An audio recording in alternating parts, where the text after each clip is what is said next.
Most times when I'm stopped on the street, people recognize me for my work as an actor.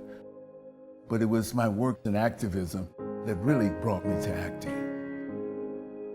Growing up, I knew what segregation felt like when I visited my family in Georgia. We'd have to use separate bathrooms and drinking fountains. As a child, I was paying attention to the social movements that were fighting Jim Crow. I hoped to join them. In college, we initiated the longest campus strike in history to create the School of Ethnic Studies.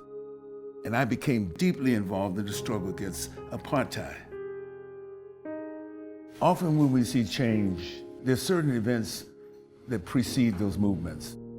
50 years ago, Dr. Martin Luther King Jr. was pushing against all forms of oppression and building toward what he called a beloved community. When I saw Bernie Sanders getting arrested for protesting segregation, it was powerful.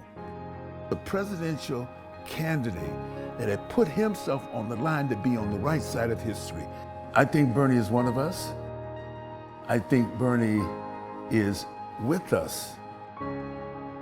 I tried to follow in the footsteps of Dr. King and his transformation.